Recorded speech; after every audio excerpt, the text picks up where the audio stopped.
Once, a lady approached Sri Nanagaru and said, "I don't know the reason, but I could not honor my husband from the very first day of my marriage. He is a good person, and I have been mechanically giving him food and coffee. But recently, I read the magazine, Ramana Bhaskara. It contained, 'Even though you may not like the task allotted to you by God, if you perform it willingly, putting aside your likes and dislikes, as the task is God allotted, you will get the result of performing japa and meditation through that work.' Since I read this sentence, I started giving food and coffee to my husband willingly. By doing so, I am feeling much happier than before. Even my husband seems to be satisfied." Sri Nanagaru said, "I was thinking to stop the publishing of Ramana Bhaskara magazine. But after listening to you, I now realize the utility of publishing it. Now, I will drop that idea." Once, Sri Nanagaru visited a very old lady. On seeing Sri Nanagaru, she said, "Nanagaru, please bless me that I will die before becoming bedridden." Sri Nanagaru replied, "You will die even before becoming bedridden. However, if you are destined to become bedridden, God will predetermine the people to serve you and then only make you bedridden. After being bedridden, God will grant you death only after you have learned all the required lessons. Even if you become bedridden, aren't you providing others an opportunity to earn merit?"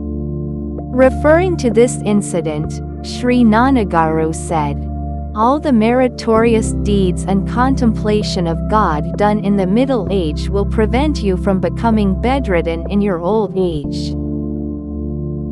Once, a doctor came to Sri Nanagaru and said, "Nanagaru, these days, my wealth has increased manifold. There is a saying that wealth begets pride. I feel it to be very much true. I can sense my pride, though it is not yet reflected in my words." Sri Nanagaru said, "Though you earn any wealth as per your destiny, if you distribute it amongst your fellow beings, your pride will vanish." A devotee said, "My son-in-law might lose his job. I feel very anxious when I think of it. Though I am trying my best to control my mind, I am unable to overcome my anxiety. However, my daughter is very patient." Sri Nanagaru replied, "That patience and tolerance are only being examined now in this form. Spend more time in the remembrance and contemplation of God. All your anxiety will subside gradually."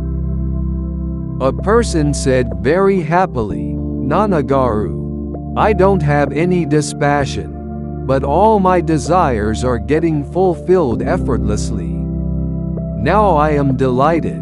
I will also get liberation effortlessly."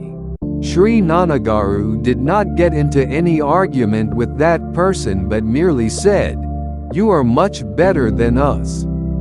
However, after that person left, Sri Nanagaru said, "None in this universe has attained self-knowledge till date without possessing dispassion." Once, a devotee asked, "Nanagaru, I wholeheartedly love everyone without any crookedness. I toil hard for their sake. I speak to them guilelessly. Still, neither my parents nor my in-laws are fond of me.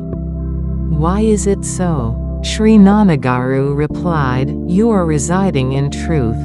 The false will never be fond of the truth. Therefore, your people do not like you."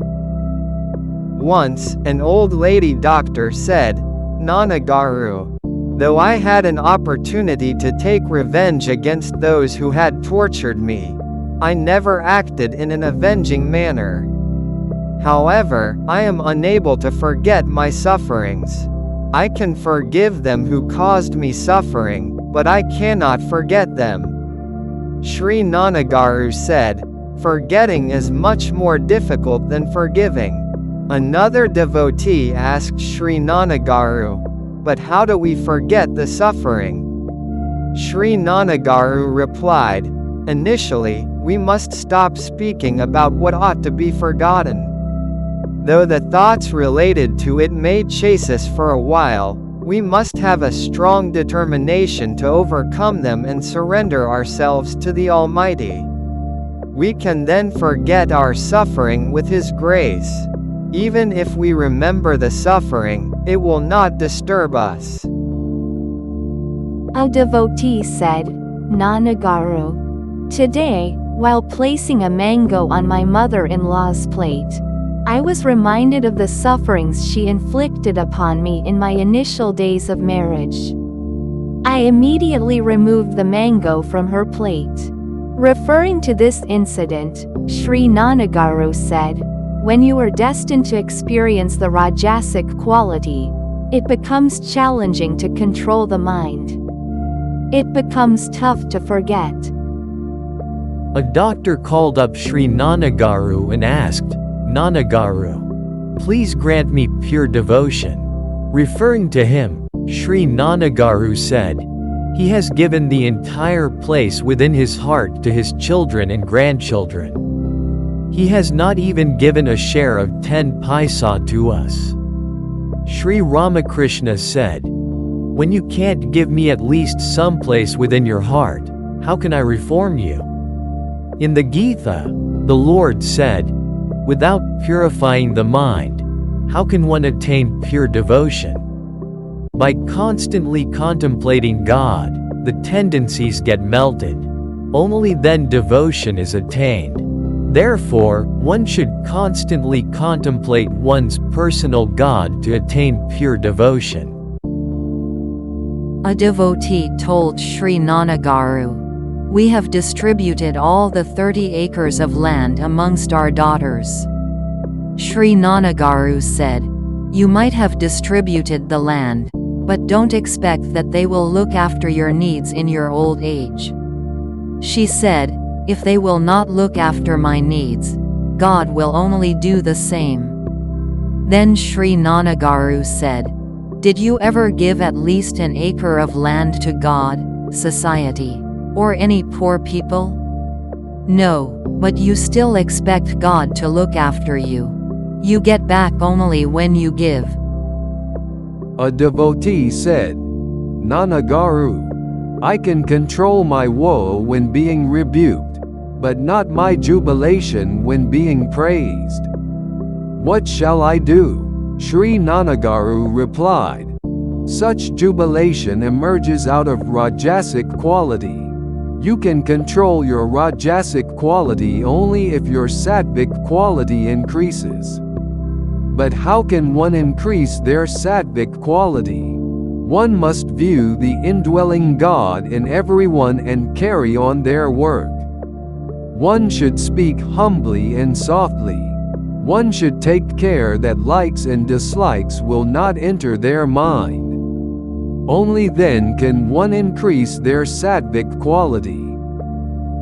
A devotee asked Sri Nanagaru, "Lord Krishna said in the Gita to give up our merit and demerit on this earth itself before dying. But how can I do that?" Sri Nanagaru replied, "You must maintain your equipoise in favorable and unfavorable situations. You must neither be elated nor depressed. If you lead a balanced life and maintain your composure till the very end, you can give up your merit and demerit very much on this earth and then face death." A devotee approached Sri Nanagaru and said, "I have 2 goals. One is to remain celibate throughout my life, and the second is to attain Bhagavan. Now I am 60 years old. I have fulfilled my first desire by maintaining my celibacy to date. However, I am left out with my second desire, which is to attain Bhagavan." Sri Nanagaru replied, As you desire to attain Bhagavan, even Bhagavan should think of revealing himself. It is not sufficient if you alone think so. 2 hands are required to clap. Isn't it? However, don't stop desiring to attain Bhagavan. On some day or another, Bhagavan will swallow the one who thinks so, even without your knowledge. Then you will not exist anymore, but Bhagavan alone will exist. You will attain self-realization. Don't have any doubt. A devotee said, Nanagaru, these days, I am becoming more and more self-centered. After my marriage and after giving birth to a son, this has become much more intense. Nanagaru, I am terrified when I think of this. These days, I am not even donating as I used to donate previously. I used to consider myself to be above money. Now, I feel it was entirely my false notion. So what shall I do? Having listened to her, Sri Nanagaru said, basically, you are not self-centered. The impressions existing within in the form of tendencies emerge out as thoughts. This is all the plan of God. He will show you all your weaknesses and remove them. He cannot remove them without showing them to you. This is the divine law. Your nature is not money-minded. Keep observing. Don't give up the chanting of God's name. Everything will be set right. A devotee asked Sri Nanagaru, my sister committed suicide and died. Did she die by the will of God? Can such a death be considered as part of her body's destiny? Sri Nanagaru replied, you have posed an excellent question. Yes, even suicide is committed only by the will of God. It is a part of her body's destiny that she should expire thus. Though we try to stop someone from committing suicide, they will not stop doing it. They will commit suicide due to the flaw in their thinking faculty. However, they will get very filthy births on committing suicide. Unable to endure their hardships, they consider suicide as the only solution. They cannot think anything beyond it. But God ensures they will face the same hardships in some other birth and experience that sorrow. Therefore, by contemplating upon God, if they endure the hardships patiently, any hardship will melt in the process of time. They must remember the slogan, even this will pass away. Hardships must be utilized for our spiritual evolution. A devotee asked Sri Nanagaru, I initially considered myself good, but now I feel I am very crooked. Sri Nanagaru replied, both goodness and badness are part of your nature. When you get the sattvic quality, you must try to increase its duration. When the sattvic quality increases through the holy company, reading holy books, or contemplating upon God, the rajasic and tamasic qualities get reduced automatically. A devotee asked Sri Nanagaru, I need clarification on whether mine is self-confidence or ego. Sri Nanagaru replied, self-confidence increases self-mindedness, whereas ego increases body-mindedness. Self-confidence increases positive thinking, whereas ego increases negative thinking. Self-confidence increases understanding and enhances the wealth of divine qualities, whereas ego increases illusion and enhances demonic attributes. After Sri Nanagaru completed giving a sermon, a girl came to Sri Nanagaru and said, Nanagaru, I have passed MCA with flying colors. I am also well settled and have a good job now. However, as I look very black, the marriage parties are rejecting me. Sri Nanagaru replied, "Only the unfortunate ones are going back. You have a wealth of good qualities. Only the fortunate ones will come forward to marry you."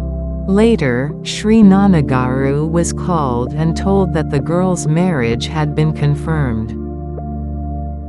A devotee called from the USA and said, "Nanagaru, my father-in-law and mother-in-law are diverting my and my husband's earnings to my sister-in-law to save her family. I feel like coming to India and asking them for our money back." Sri Nanagaru replied, "Do not come to India now. Consider your sister-in-law's body as your body.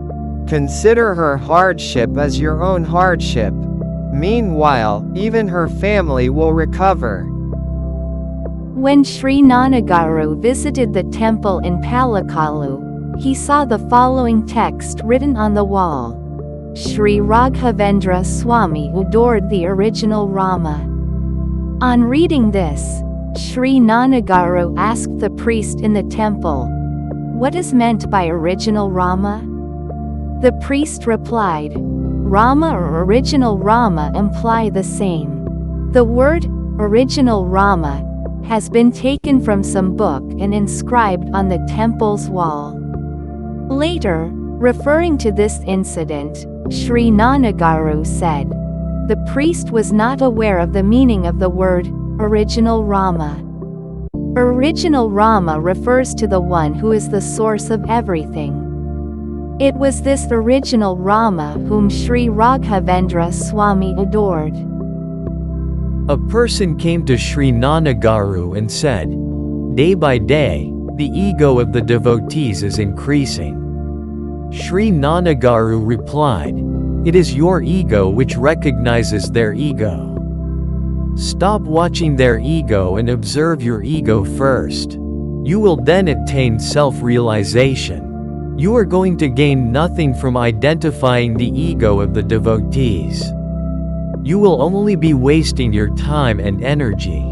You will get reformed if you try to observe and reduce your ego. When you cannot reform yourself, how can you reform the world?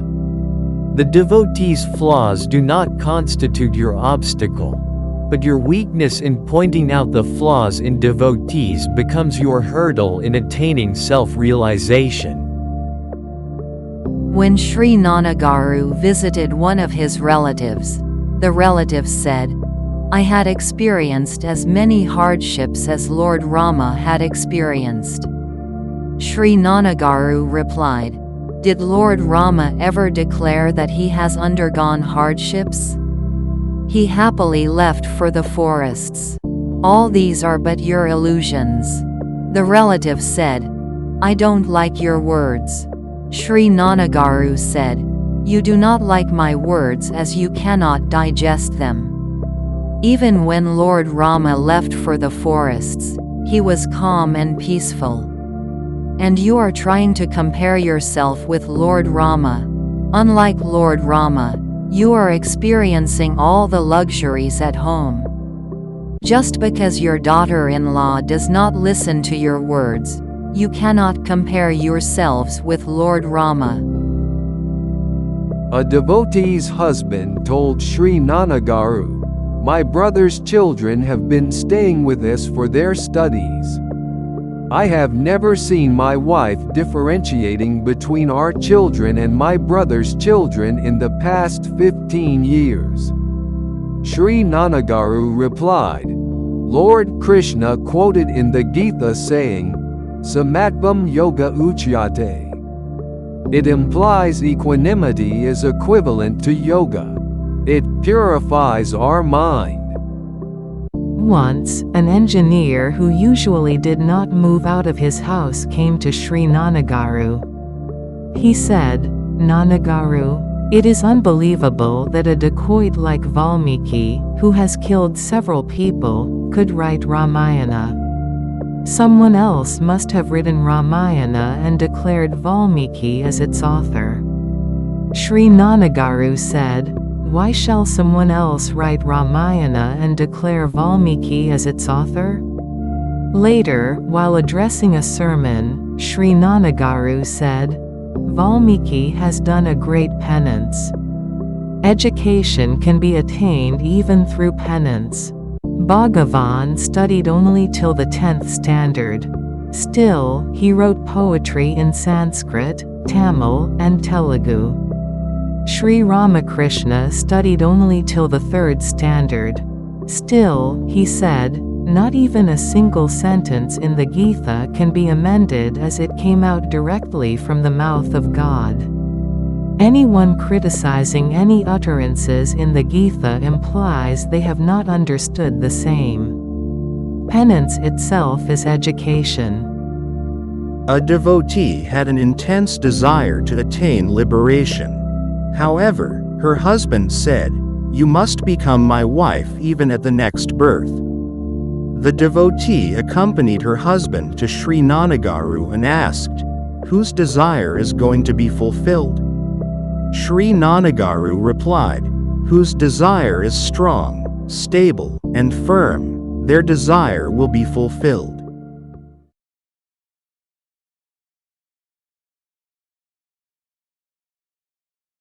అంతర్వర్తివి నీవే అంతర్యామివి నీవే మా అంతరాంతరాల అనుభూతివి నీవే అనుభూతివి నీవే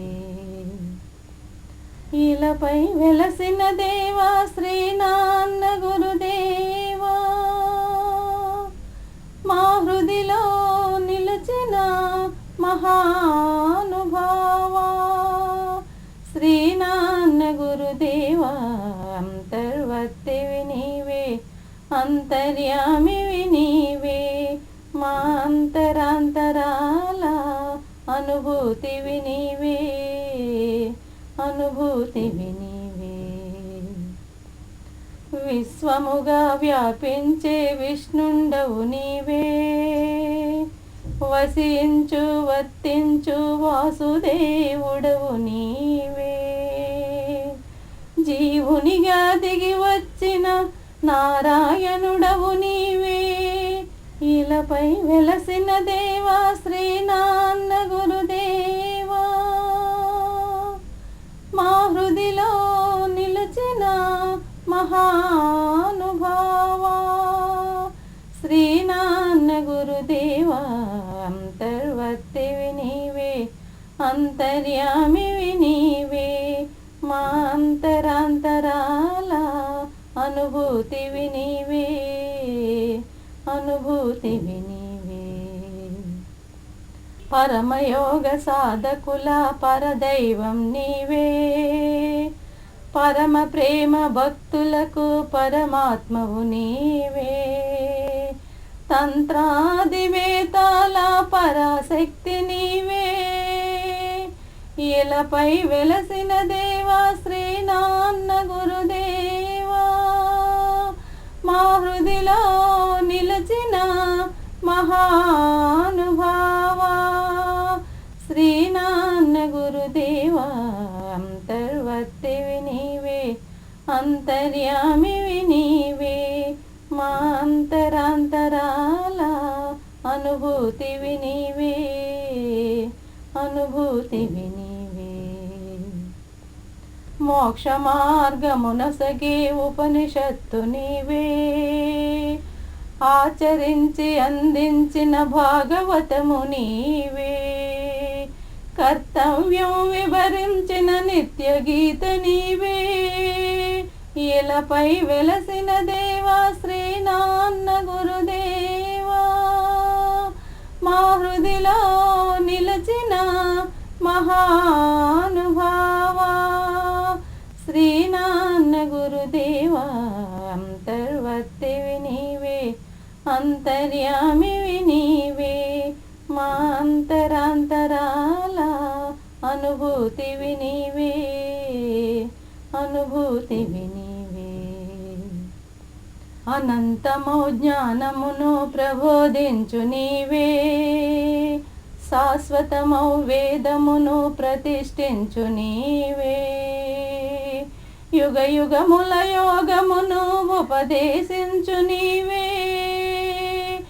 ఇలపై వెలసిన దేవా శ్రీనాన్న గురుదేవా, మా హృదిలో నిలచిన మహానుభావా, శ్రీనాన్న గురుదేవా. అంతర్వర్తివి నీవే, అంతర్యామివి నీవే, మా అంతరాంతరాల అనుభూతివి నీవే, అనుభూతివి